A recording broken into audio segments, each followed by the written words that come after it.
If you've been watching these proceedings, you will see that it's been like a circus in here. This here looks like it's totally out of control. It's going to be a lot of issues for appeal in this situation. The judge,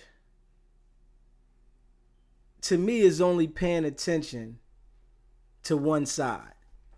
To me, I believe the judge already feels Young Thug is guilty, so he's paying attention to one side and he's making his judgment off of his opinion that he's had already formed. Now, I'm going to play this video of the court proceeding of Young Thug's lawyer wanting to argue a motion for the judge being like biased and, you know, trying to make him look bad to the jury. So check this out.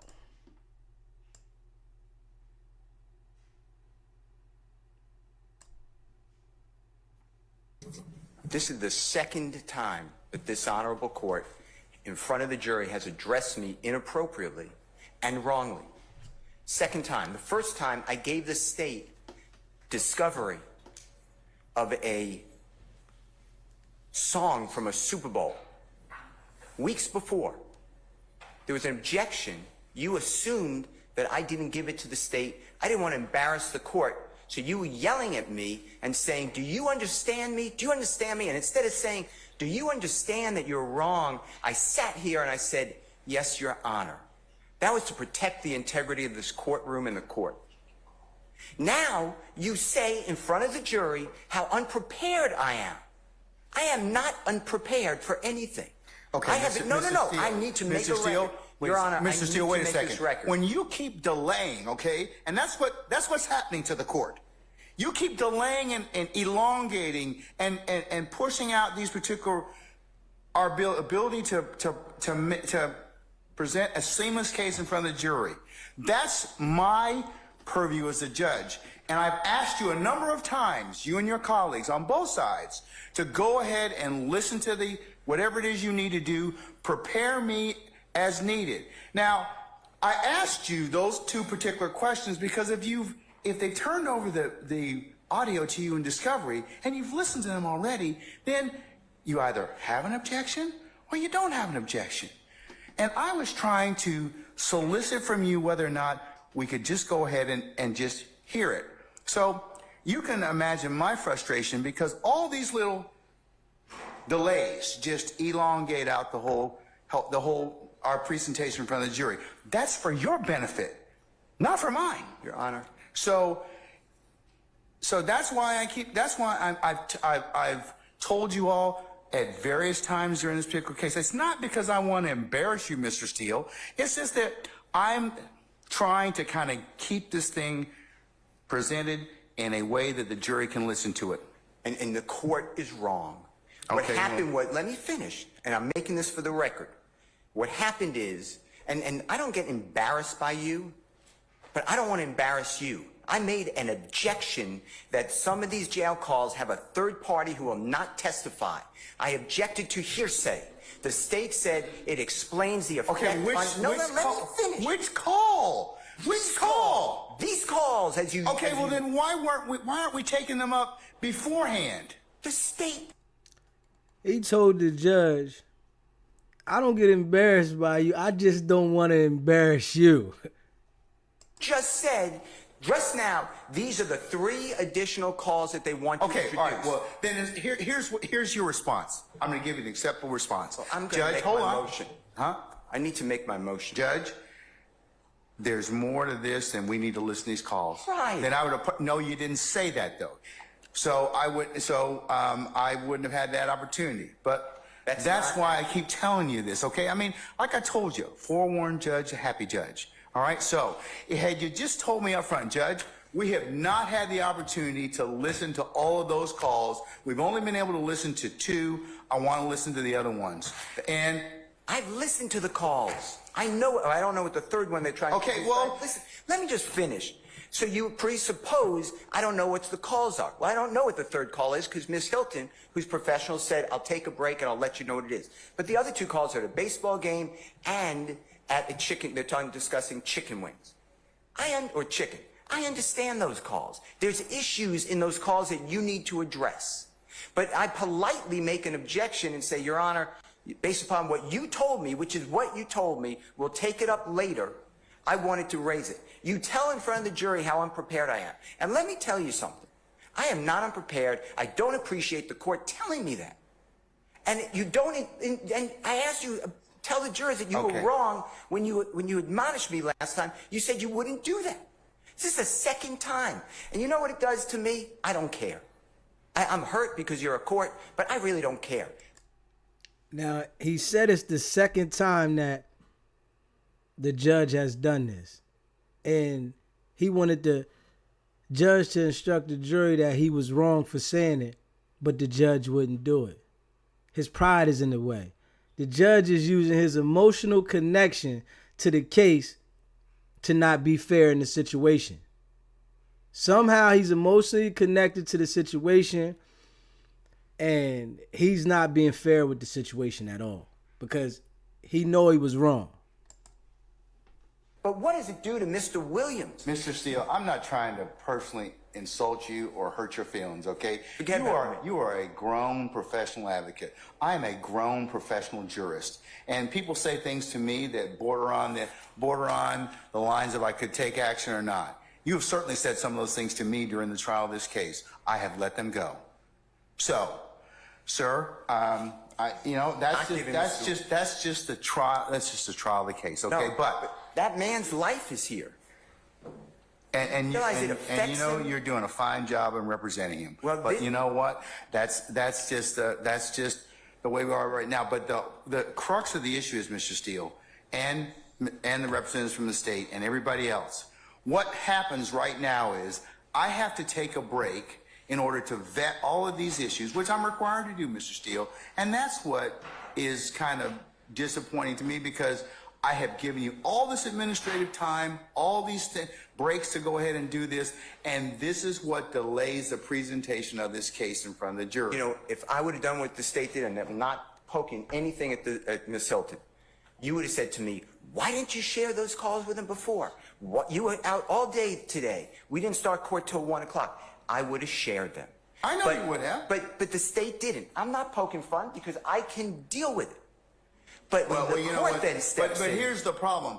I have a problem with it because at the end of the day, I got to listen to a 15-minute call. You don't have to listen to anything. But you have to make a ruling yes, on it. But I have to listen to it in order to make the ruling on those. And even if you said you've listened to the chicken call and the baseball call, and if you say there's other issues that come into play, it's better for us to take those things up before I ask for that jury. And I could have done that this morning. I could have done that at another point in time. So, I mean... Well, I raised this issue to you, and I don't remember the date, but it was days ago. I raised it, and the court said, all right, understood, and we'll take that issue up when it comes. Okay. What am I supposed to do? Okay. Sit there and say no objection? No. Right. Not at all. I said, Judge, it's an issue we need to take up. Not at all. And in addition to that, today alone, and this happens, today alone, the state introduced 2 exhibits. I've never been given them before, ever. You know what I did? No problem. No problem. Because I think that's professional. One was a Google map. It needs to be clarified for the record that it was not done on September 11, 2013. And then a map with little dots with 0.4 miles I've never seen before. But I didn't do anything, Your Honor. I want to move the case. But when the court, it gives me no pleasure in saying this. I believe that this honorable court is biased against Mr. Williams and or his counsel. And I ask you to consider recusing yourself or don't do this again to me. This is inappropriate to me. I respect you, but what am I supposed to do? Sit there while you do this? I didn't do anything wrong. I did exactly what you teach me to do and the courts teach me to do. All right. But instead, no, I got to finish this. Then I get told to this court says by Prosecutor Love that I'm not being candid with the court and I'm misrepresenting because Mr. Bean never went to the hospital at Grady on September 11, 2013, and Ms. Love has a document on the desk to prove it. I sat right in front of Your Honor at the table, at the bench, and I said, I'd be careful what you say. That's not accurate. Ms. Love looked down on me, and she said, it is accurate. You said, we'll take a break, figure it out. After the break, you didn't even bat an eye. Ms. Love said, yeah, I was totally wrong. Mr. Steele's right. He was taking a grading. If I would have done that and called another member of the bar disingenuous, not truthful, no candor, and misrepresenting, you would have had me yelling in front of a jury. You did nothing. You didn't even ask Ms. Love to apologize. I don't want her apology. I don't care about Ms. Love, but I care about the court. And now if you can walk in someone else's shoes just for a minute and see what you're doing to Mr. Williams, because it's hurtful. I'm not the one wasting time. I'm here every day ready to go. I am not wasting the time. I make a motion to ask you to please recuse yourself. I know it has to be in writing within 5 days. If you want me to do that, I'll do it, and it has to go to another judge. But this is what's going on, Your Honor, whether you see it or not. You're yelling at me in front of a jury for nothing, and then you won't apologize. And I did nothing wrong ever on these occasions or others. I'm going to go ahead and address your motion at this point in time. I'm going to deny your motion at this point in time. And also just direct you that I had the responsibility to control the proceedings in this particular circumstance. Sometimes things get kind of heated, and that's that's the crucible and trial of any particular case. I am not in any way intimating or insinuating that you are not professional, you are not prepared, but the things that I am bringing up to both of you, and I have fussed at both sides for this particular issue of not being prepared in the sense of, and the only reason it affects the trial of the case is it makes the proceedings a lot longer than they should be, because all these things could be taken up. And sometimes if we've got to parse out all these things, as you can see right now, it takes time, and that's what I'm kind of concerned about, having been a jurist for a long time. So, I understand that you're a zealous advocate. You in no way offend me by raising any type of motion. I think you're doing I think that you and the others here are representing your clients well, but sir, I have to be able to control these proceedings. And you at times in these proceedings have not listened to what the court's told you, and I certainly could have explored other options. I didn't. So, I'll tell you that much, for what it's worth. You allowed a member of the bar yesterday ask a witness who constantly is committing, respectfully, potentially perjury. Did Mr. Steele shut off and turn on the recording? I never did that. I wouldn't do that, and I didn't do that. Okay, and but sir, I would have said that question about another member of the bar, prosecution. You would have come over the bench and said, "How dare you?" I sat there and I said, "Outrageous."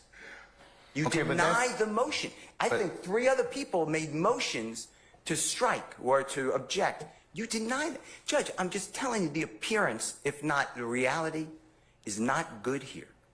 I'm being... What, to who? To Mr. Williams. Okay, but... Maybe to the others. Maybe you're his advocate, okay? And that separate issue of whether or not you did what you did, the state accused you of that, they have the right to at least inquire about whether or not that happened. Now, whether or not it happened or not, I'm not making any comment on it, but it goes to bias, it goes to motives to misrepresent. That never happened. No good faith. Okay, but I'm not commenting on that. That's for the jury to, that's for the jury to decide. I asked the question about a missing recording that I wasn't given of a statement made by Mr. Bean. And you know what you told me? And I keep telling you. You know what you told me? You said, does the state have it? They said no. You said, nothing I can do. I tried to cross on it. You sustained an objection. Because it doesn't exist at this point in time. Now, if it exists at some point, I told you I'd say it. 1, I tell you, I apologize to you. And then 2, I'll take corrective action against the party or the entity that failed to give you that particular statement. But the point is, everyone knows he spoke to the detective But beforehand. we don't. That's He the whole thing said about it. it. You believe it. You honestly believe it, and that's true. On September Okay, but 17th, 2013, on recording, Mr. Bean tells that to Detective Quinn. How is that far-fetched? Why would he ever say that? I lied to the other detective. Why would he ever say that? I mean, logic has to come into this courtroom at times. But you stop me from doing it, but you allow another lawyer make up that I'm stopping and starting a recording. And he says, well, I don't recall. I don't remember anything. Here's the thing. That's why probably Miss Love asked me to put it under seal for the time being. But I mean, I'm not saying anything. But if true, that's a pretty serious accusation. If true, I'll die right now. How about that, Judge Glanville? Your Honor, I object to this. I don't care about her objection. I'm speaking with the Your Honor, court. I said I don't care about her Speaking with objection. the court. Okay. I'm speaking Let with him the finish, court. and then you can state your. My point is, if you don't see what's going on, it's because you're not viewing it out of the lens But of Mr. a juror. Mr. Steele, I can't do that. I have to be the referee. So the jury decides those particular issues of believability and credibility. Now, I'm not getting into the throes of war between you and the state. That's your business, and that is I have certainly nothing to do with a throw war. No, but I mean, it's your ability as an advocate. I told you before, that's your ability as an advocate. All right? What I'm saying is, you said in front of this jury, I was unprofessional. I am not unprofessional. You were wrong. I think at that particular point in time, given the totality of what happened, that's what the court's assessment was. Sir, I am... You're trying But to it was justify wrong. for being biased. It's a snippet in time. Mr. Steele, you're a very good attorney, but I'm a professional jurist, and you may not like some of the rulings that I make, and you may not like the way that the trial is going at a particular point in time. That's for all advocates. Miss Love and her colleagues, I've told them the same thing. But I think that, my job as the referee is to give you a fair trial. And that's what I'm going to do. Well, I hope that's true. But you just told the jury I'm unprepared. And I am prepared. I don't understand why you would say that. Both of you, and I'll level this Now against here the comes state. the Both of you, justification that's there. being It's unprepared both of because them that I have to then listen to this to rule on it. I understand. But I'm the only one that the jurors here, the court, take ire with. Ever. Without an apology, without talking to others. I think I've taken Miss Love and Miss Hilton and her colleagues to task many times. No, I've heard you yell at them. I've taken them to task as well. I've heard you say to her, stop interrupting me, answer my questions. That's taking them to But task. The jurors never heard that. Ever. So He making some I valid ask points. for continuing recusal motion. Real I know it's not valid. in writing, but I assume that you're ruling on it right now. That's what you're saying. Well, one, you got to put it in writing, but I mean, I'll rule on it at this point in time. I'm going to deny the motion, but you need to put it in writing if that's what you wish to do, and I'll appropriately. I'm also asking for a mistrial based upon your statements. I think I made that clear, but I'm asking for a mistrial. Okay, now, Ms. Love. I don't think it's a fair forum for Mr. Williams. Okay. And I don't want to ask for a mistrial, but I have no choice when the court is saying what it said, and I'm not going to repeat it in front of a jury. That's hurtful. And I'm not saying me. I mean, regardless of what I think of it, it's hurtful to Mr. Williams getting a fair trial. Yeah. 15-minute call. The judge is definitely being biased in this situation. He already has his opinion formed of Young Thug that he's guilty, and you can see it because everything that the prosecution is doing, he's in agreement with it. Whenever the defense side says anything, he's not going with it. So, in my opinion, he's being very biased in the situation, and it's going to be a lot of issues for Young Thug to appeal upon. As a judge, he should be neutral. let the evidence show the case and rule off the evidence on both ends. But he has like some type of compassion for Miss Love. I don't know if it's because she's a woman, a black woman. Mr. Steele's a white guy. And, you know, he has a cool relationship with Miss Love. But you can see that he handles her differently.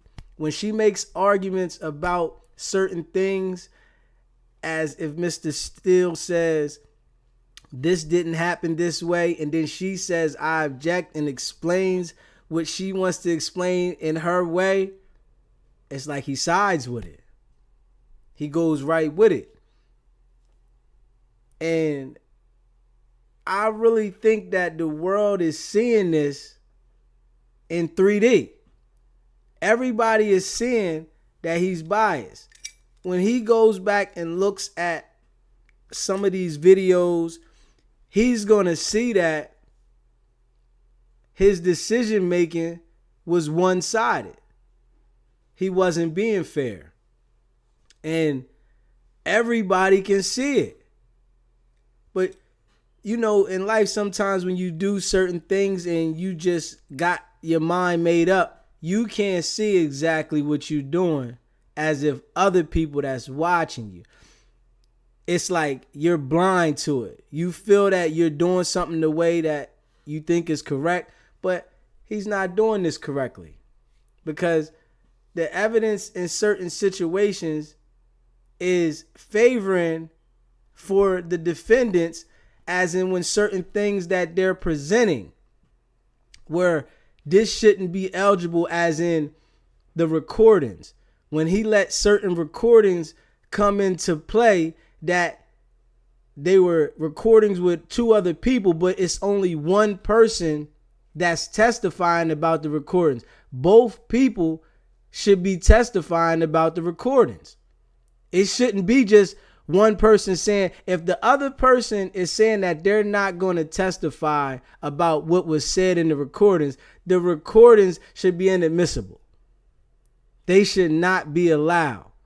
But the judge is allowing these things to happen because he feels that it's more powerful for the prosecution to present their case.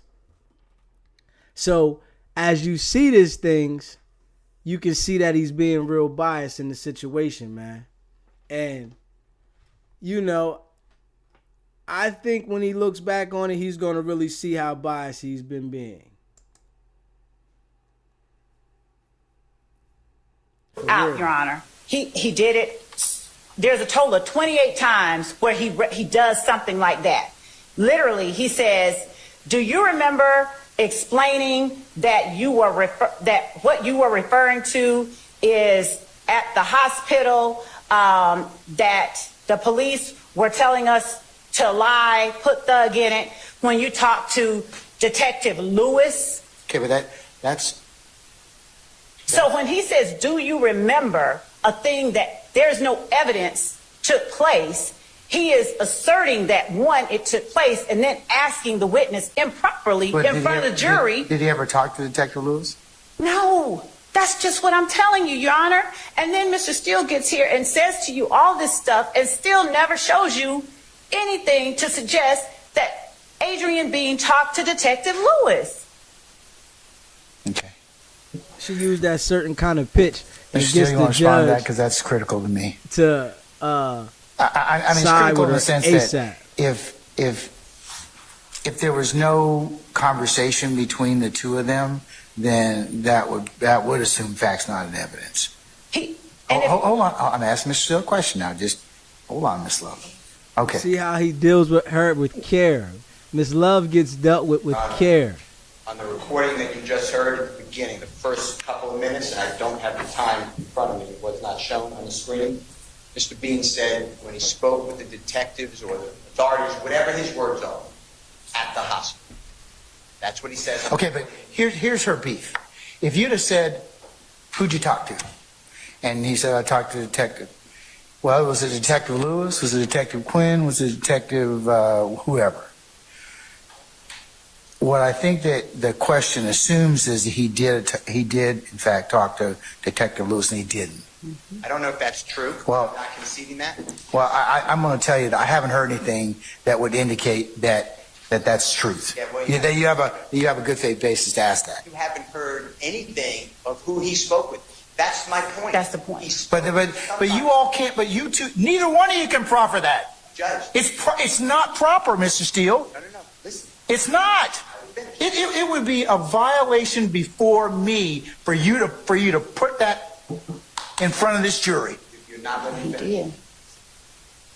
In the September 17, 2000. You are saying to the court that you have a belief that there is another statement out there. There's not. How could you say that? Because it hasn't been brought up. If it gets brought up, then we'll correct it at that point in time. But right now, I'm going to direct you not to inquire that line. You don't have a basis to do so. Not true. Well, go ahead and make a statement and see what happens. Your Honor, listen. Go ahead and make the statement in contravention to what I've just told you, and I'm telling you that you will have some problems in front of me. I'm trying to articulate to you. You have told me everything at this point. You have told me that there's got to be a statement. Now, if you find the statement, I will, one, apologize to you. Two, I will take corrective action. That's probably not going to be nice to anybody. But at this point, there's nothing for me to do other than if you don't have a good faith basis to do it, you can't ask the question. Your Honor, listen. There is a recording between Detective Quinn and Adrian Bean where Adrian Bean says, "I lied to your..." But we don't know what he lied about. He says he lied about who he's talking about, the car. But we still don't know whether or not he had a conversation with Detective Lewis. And I made it clear. It's 10 years ago. But you said you had, in your conversation with Detective Lewis, that's what you proffer. I said, or any other detective or law enforcement. Read the transcript. I made it clear. I don't know. He doesn't remember names. He says it was Detective Quinn. Also on the recording, on Sunday, January 22, 2023, Mr. Bean is the one who said this happened in the hospital. Your Honor, I'm the one complaining about I don't have the statement. I've been asking for it. This is Brady. Clearly there was a statement made. We don't, but we don't know if there's a statement. You're supposing there's a statement, okay? And there may be. And you know what I said? And you know what I said earlier? I said if there is Brady that's not disclosed, then that particular individual is going to have some problems with me. I told you that already. Or I have a lot of different remedies I can execute at that point in time. There has to be. That's why I gave you. But you can't intimate or otherwise cross over the line when you don't have the statement to back it up. Judge, I've been robbed of the statement. But we don't know where the statement is. If we find the statement or it comes up or in cross-examination, Quinn brings up and says, "Hey, happen to have a statement right here in my massive file." And if he does, then of course I will revisit this particular subject again. I'm saying it's been deleted. It's been destroyed. We don't know. You don't know. We don't know what happened. We don't know what happened. We had the same issue that happened earlier in this trial about a statement. We don't know whether or not it was the hack or whether or not it's intentional. Now, you can make whatever hay you want out of it. I mean, and the jury can decide for what they want to give it. But you cannot ask the question in its current form. You just can't. Your Honor, I'm not asking any questions, but you have to understand the following, please. 6 days later, Detective Quinn and Adrian Bean are on recording where Adrian Bean tells Detective Quinn, "I lied." About what? I lied. About what? Who was driving the car. He gets cut off. Detective Quinn says, "Yeah, tell me about it." Where's that statement? That's what I've been asking for. But that doesn't still give you the latitude at this point in time to ask that question. Now, I told you, if we find out from Quinn, and I'm telling the state that if I find out that the statement exists, there's going to be a lot of unhappy people. Well, what if you don't find out it exists? I still am entitled to it. That's my whole point. Okay, but here's the thing. You've asked me for it. I've asked them. If it comes up later, or I find out it's sitting someplace that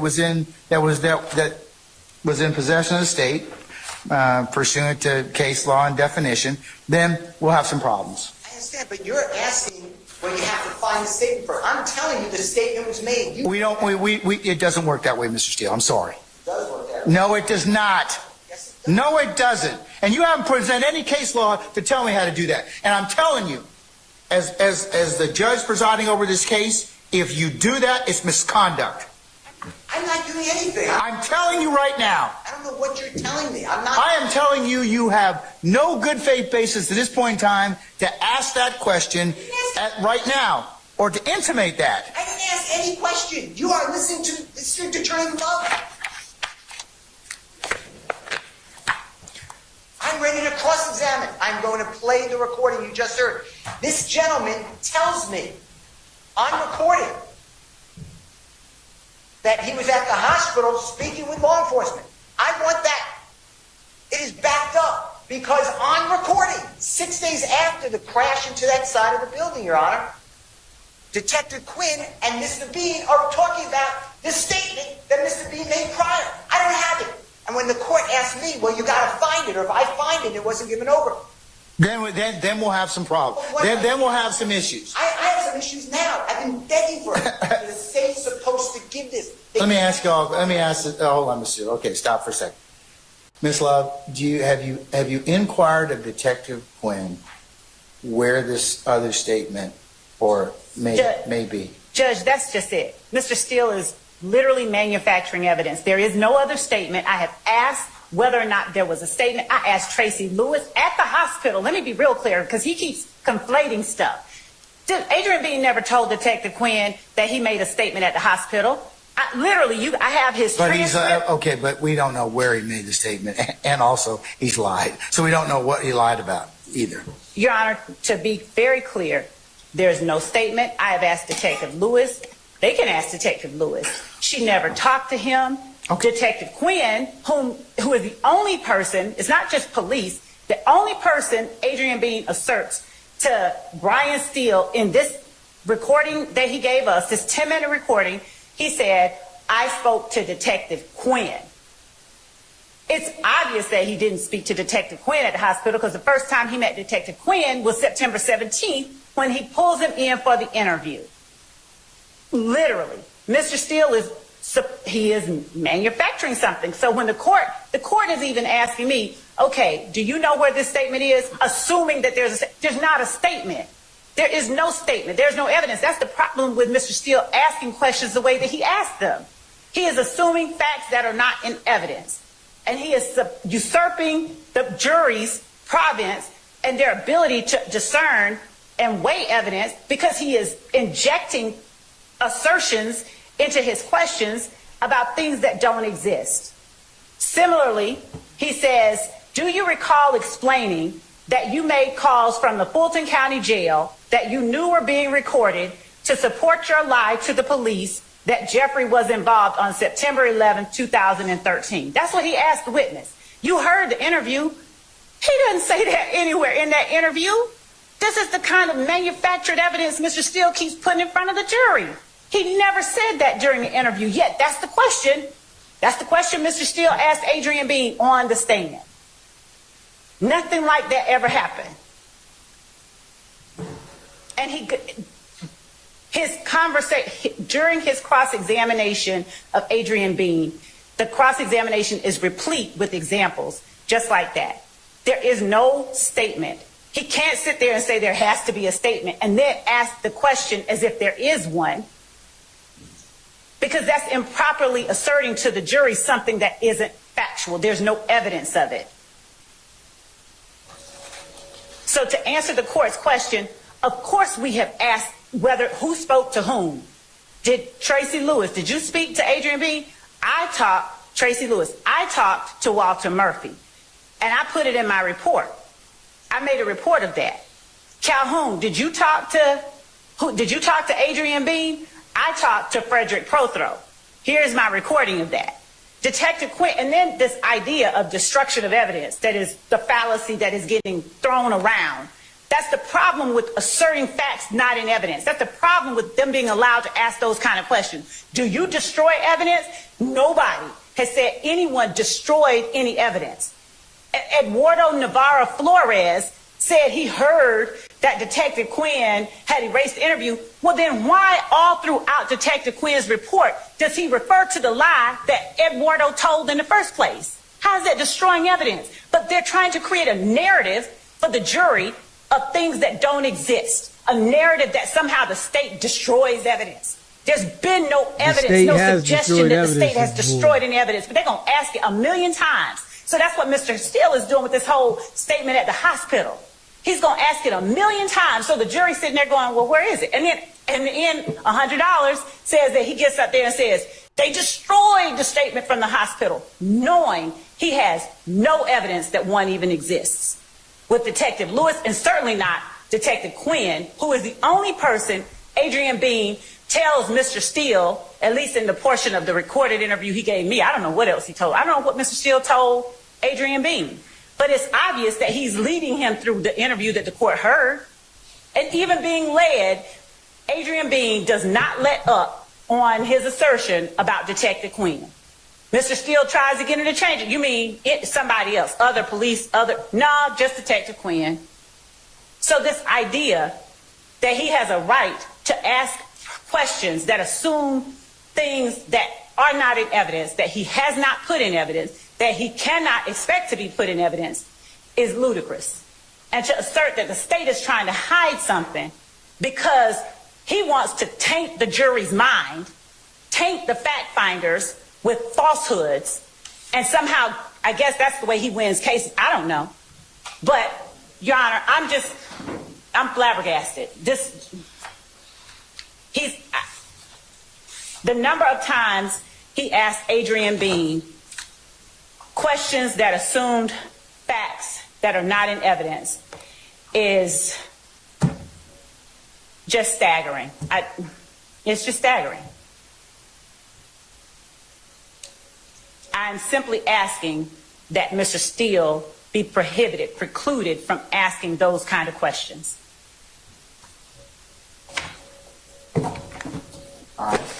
And Your Honor, I'm asking that any reference to statements made at the hospital in the manner that he has asked them, that assume that there was one, be stricken, and that the court instructs the jury that there is no evidence of any statement made at the hospital to a Detective Lewis. And then let them weigh whether or not a statement was given to Detective Quinn. But that's not the question that Mr. Steele asked.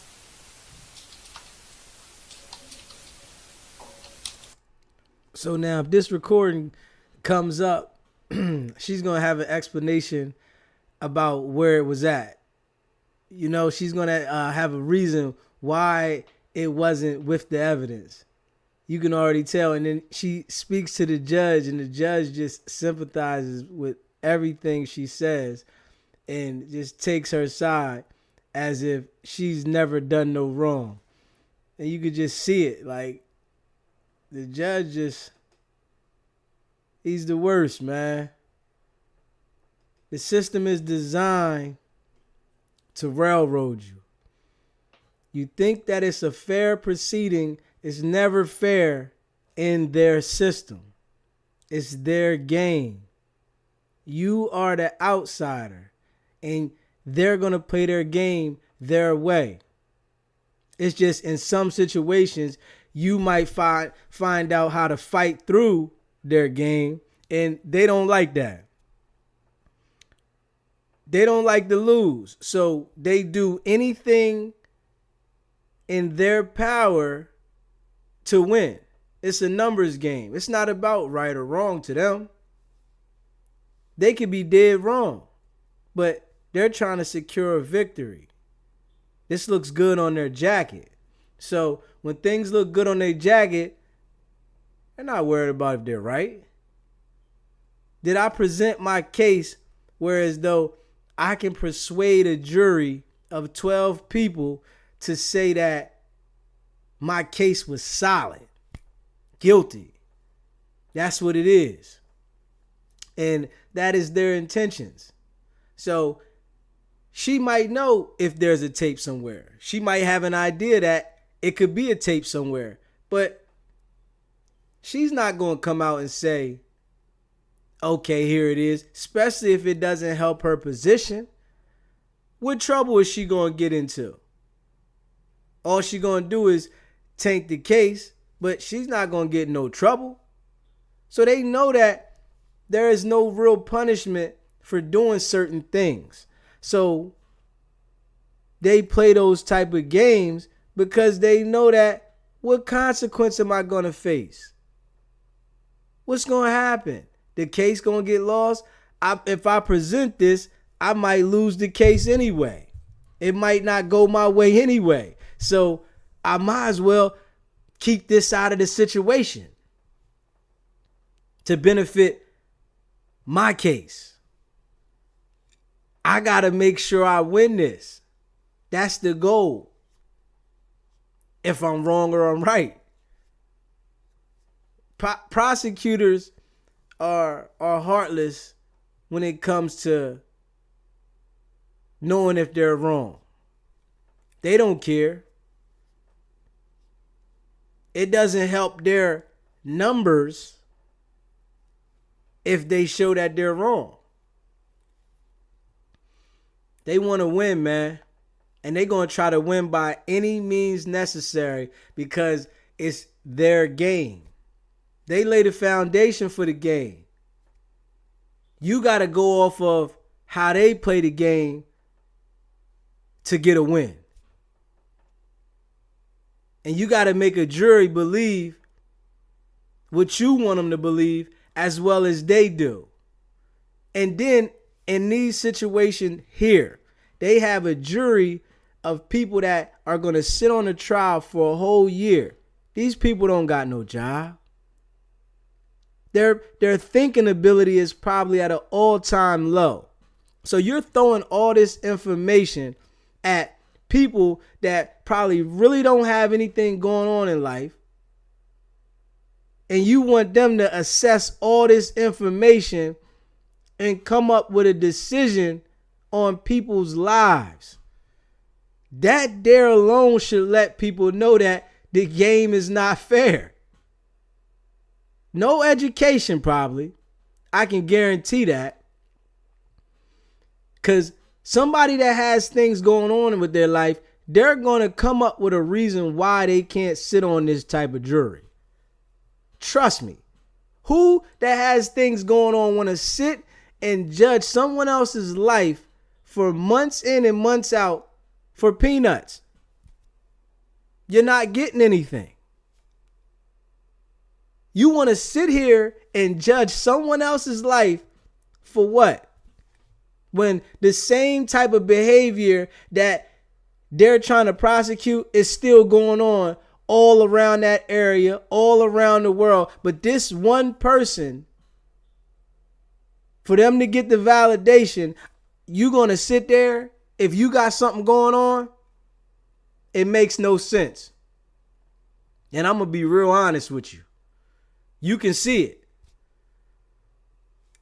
So the games that they play and people think that these proceedings are fair, they're not. These are not fair proceedings. It's a system that is designed to benefit them. But when you learn how to play the game of their system, you have some benefit to it. But the people that don't know how to play their game at all, you have no benefit.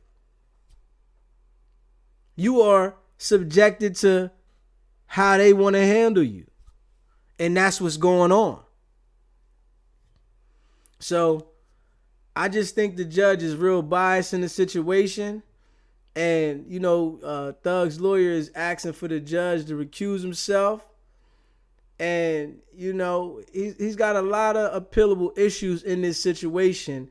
And they know it. The case is just all over the place. They got 300 witnesses. It's only been a few witnesses. So it's going to go forever. And the witnesses are being on the stand for weeks at a time. So far, the couple witnesses that they had haven't been going with the program. But I'm sure they're going to have some witnesses that go with the program and tell the information that they want to hear. I don't think everybody's going to get on the stand that they're going to call as witnesses and just deny that they said this and deny that they said that. So maybe that they're getting these people out the way first so that they can get the other people on and the other people can really influence the jury. But from my opinion, the judge is being biased. Leave a comment. Let me know what you feel about it, man. And we're going to see how this case goes, man. It's your boy Deezy, man. Hit that subscribe button. Share this video, man. It's not about the setback. It's about the get back. Nah.